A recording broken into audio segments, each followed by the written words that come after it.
only because I was unable to look after her at home on my own, and with visiting care, there comes a point when it becomes too difficult to do, especially the personal care.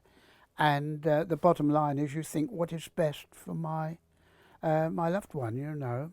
And it came to the situation where I felt that she would be better looked after in a care home, although everybody has said keep her at home for as long as you can. But there's a limit to what you can do at home, you know. And the situation with having a live-in carer who are mostly mid-European, or I had such a varying cross country, worldly, Venezuelan, Romanian, Hungarian, Spanish visiting carers. There is a language barrier, and the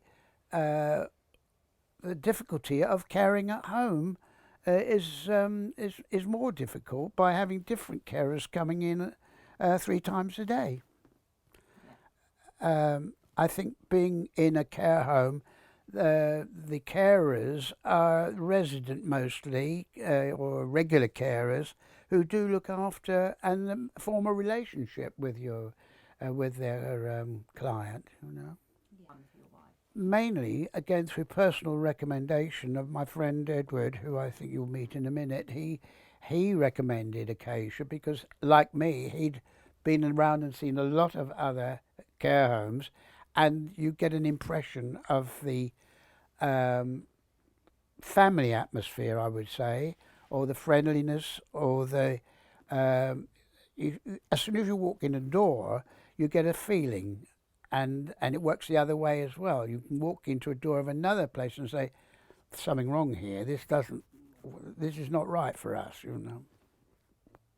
I come in as nearly every day because I've found that my being able to help feed her is more responsive from her. She does feed well, although if I wasn't here, she would get the same attention from one of your carers. The personal home atmosphere is still important, you know. With feeding is the most critical time, I think, you know. And I feel if you walk into the care home, immediately, you know, you get that feeling of welcome, or that you're in like a second home, you know, which is what we want. Well, I think she smiles a lot. She reacts, of course, to music mostly.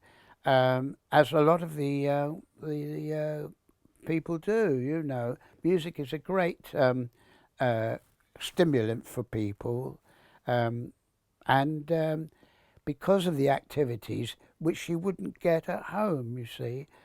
Sometimes, I do have to say, I think it's a little bit too much at times, because they do need a little bit of space, and because there's a lot of things going on, they sleep more, because they're being more responsive to things than they would be sitting in your own home watching television all day long, you know.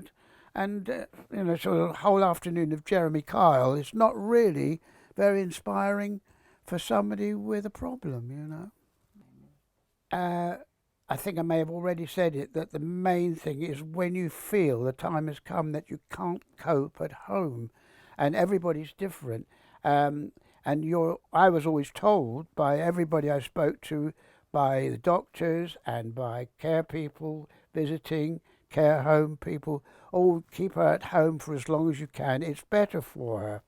That's not always the case, because in my case, I found that she was better and stimulated and more responsive by being looked after properly.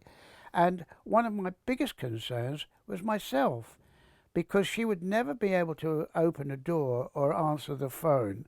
And if anything happened to me, or, you know, in the night or at any time, she would not be able to get immediate help. Whereas I know in a care home, she's being looked after 24/7, you know.